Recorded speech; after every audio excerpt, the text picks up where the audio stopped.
Hi, this is the sample essay for Chapter 1. I'd like you to pay close attention to this essay because, well, it's pretty well done. You can see that the student author is well known for high academic achievement.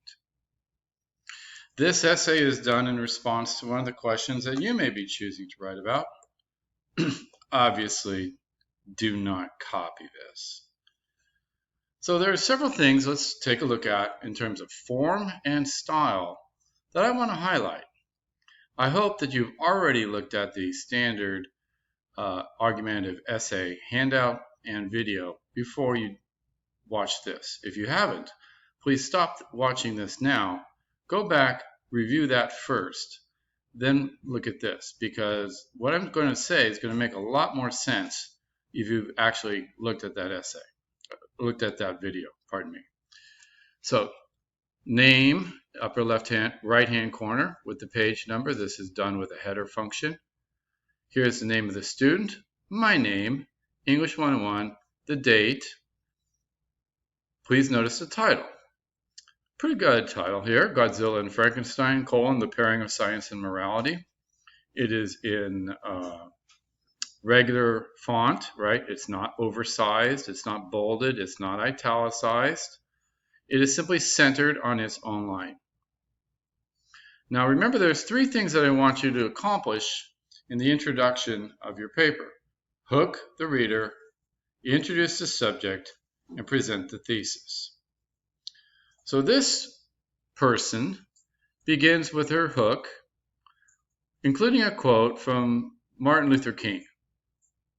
And there is a quote. All right, the great Martin Luther King once said in a sermon that, quote, "Through our scientific genius, we made of the world a neighborhood, but we failed through moral commitment to make of it a brotherhood, so we've ended up with guided missiles and misguided men." End quote, page 3. Okay. Right, so that's a nice beginning. Then we ease into the subject. Two of the most famous works of fiction containing this theme are Mary Shelley's Frankenstein and Ishiro Honda's Godzilla.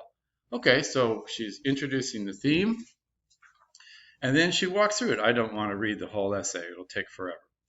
But she walks us through that a little further down, and then gets to her thesis. Godzilla was the fulfillment of Frankenstein's prophecy. Mankind's technological advancement had outpaced his spiritual evolution. I like that. That is a very nice thesis. So, hook the reader at the beginning, do something special to grab our attention. This person does that, okay? Introduce the subject, because you can't assume that the reader that you have knows what you're talking about until you make it clear what you're talking about. And then present that argument at the end of the introduction. Now, the next thing is a concession. Concession arguments, remember, are the arguments for the other side. They should be specific, they should be concrete, and they need to be fair. It can be argued. So this is a nice transition because it's very clear that it is not the author's own point of view. We need to do something to show that we're bringing in a different idea. Granted, some people argue, language such as that. So it says, it can be argued that because of humanity's slow moral evolution, that scientific advancement should not be significantly hindered by ambiguous or existential questions of morality. Okay, that is a very, very strong concession argument, right? In other words, why should science be stopped by morality when morality itself is ambiguous or at best unclear, as many people disagree about issues of morality all the time? Okay, and so the author walks through that, brings up the infamous Unit 731. Right, if you don't know about that, you should. Issues of nuclear power, genetically modified organisms, right? Makes it pretty current. And then includes a direct quote from the Frankenstein story. Now, as you probably already know, the Frankenstein story, Frankenstein is the doctor, not the monster. And here's a quote from Dr. Victor Frankenstein. Now, one of the reasons I'm kind of fond of this is it gives me an opportunity to talk about long quotes. You see how the introduction to the quote is here? Dr. Victor Frankenstein thought not. Then there's a colon right there. Now we have a long quote. A long quote would be defined as more than 4 lines. So a long quote is indented further from the normal margin. And because it's the start of a paragraph, it's indented first on that first line. Also, long quotes do not themselves have quotation marks because this indentation already indicates it's a quote. Because there are no quotation marks, we put the period here to the left of the parenthetical citation, and then in parentheses, Shelley 43, close parentheses. Right? So if you want a model or a template of how to handle a long quote, this is an excellent example to use.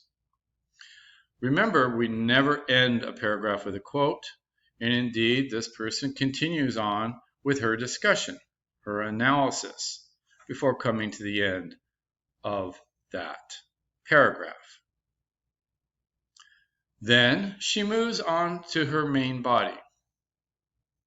Now, because this is an argument that has 2 creatures, Godzilla and the creature from Frankenstein, they both figure in the topic sentences.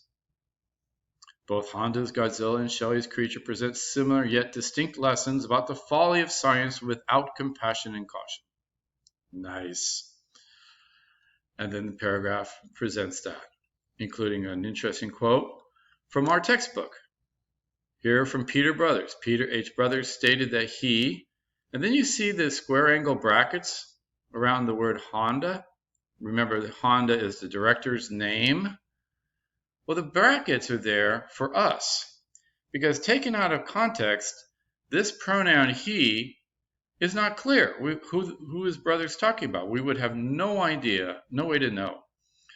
So the author puts Honda's name in, but she can't just throw Honda's name in there because it isn't part of the original material. So she signals that with the square brackets. Okay, so we have the quote, and then parentheses, and a period at the end here. There's another passage from Brothers here. This is not a quote. This is, in fact, what we call a paraphrase. A paraphrase is where you take somebody else's words and you change them around into your own way of expressing something. The ideas are somebody else's. The information comes from somebody else. But the specific language is yours, which means it's not really yours. It means you must cite it. And this is what happens here. According to Brothers, blah, blah, blah, blah, blah, and then 47 at the end of that material, that paraphrase. And then there is another sentence, because we never want to end a paragraph with a paraphrase either. Again, another good topic sentence. Although Frankenstein's creature commits terrible deeds in his quest to find meaning and acceptance, the monster itself does not represent calamity and destruction like Godzilla. Okay, so there's a difference, right? Compare and contrast. There's a difference there. And it's a very strong topic sentence. And we have a well-developed paragraph. You can read this on your own. I will point out that whenever you see the word Godzilla italicized, that refers to the movie. Frankenstein italicized, that refers to the book, not the movie, because this author is not quoting the movie. If it's non-italicized, then we're talking about the characters. The big lizard, Godzilla, and the doctor. To further establish Godzilla's fulfillment of Frankenstein's warning, we can consider the general attitude towards scientific advancement in Shelley's era compared to Honda's era. So now this person is pulling out from the works and into the time periods in which those works were created. And you see a quote from Albert Einstein down here. Very nice. Okay. And that is, of course, cited. Last paragraph is the conclusion. Restate the thesis, look at the big picture, provide a clincher. Today, science shows no signs of slowing down. Human compassion appears to be moving in the right direction, so as it may seem, in as many bumps in the road that might be hit right? Boom, da da boom, da da boom. One of the things that is very nice, by the way, when you are closing off your essay, is sometimes a lot of people like to refer back to the beginning. So remember in the hook, there was a quote from Dr. Martin Luther King.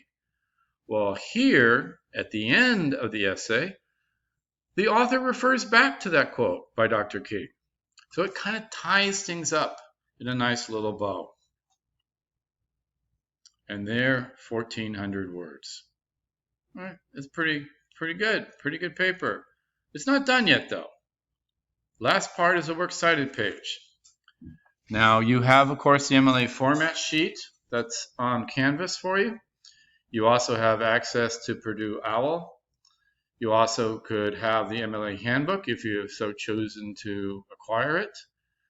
There isn't anything on this works cited page that is especially tricky, but I do want to show it to you. First of all, it is double spaced. Everything is in alphabetical order. And it has hanging indentations. You see how nice and clean all this is? The first work in alphabetical order, it says works cited in the middle, just like a title. Okay. In alphabetical order, Peter Brothers comes first. So it's Brothers, Peter, period. Japan's Nuclear Nightmare, Monsters, second edition, edited by, publisher, year, page numbers, a Bedford Spotlight Reader. Now, if you're wondering where that came from, that means you obviously haven't looked at the MLA format handout that I have posted for Chapter 1, because I give exactly this information as needed. Here's Albert Einstein. Einstein, Albert, the collected papers of Einstein, Albert Einstein, the Berlin Years, translated. Okay. So many times we come across works that were originally published in another language. This was German, obviously. Translated into English by Anne M. Henschel, Volume 8, Princeton, UP. UP stands for University Press, 1998, period. That's the year of publication. That quote from Dr. Martin Luther King, this comes from an online source. Now remember, who said these words? Martin Luther King. So King's name goes first. King, Martin Luther, period. It's from the Sermon at Temple Israel, Hollywood. That's in quotation marks. The name of the source, the website, American Rhetoric, which is also a publication, never mind. 26th of February, 1965, in case you happen to have one of those lying around the house. You probably don't, do you? Instead, you probably got it off of the online version, which is found here at this URL, right? You just kind of split up a little bit, but sometimes you have to do that. Accessed. Access date is the day that you went online and found it. So Jennifer found it on the 24th of February, 2018, period. And then in alphabetical order, Shelley, Mary Wollstonecraft, period. Frankenstein or the Modern Prometheus, period. Publisher, date of publication. That's, of course, the original publication year. So this is a pretty nicely done paper, and it can serve you well to be a model or a template, if you will, for your first essay.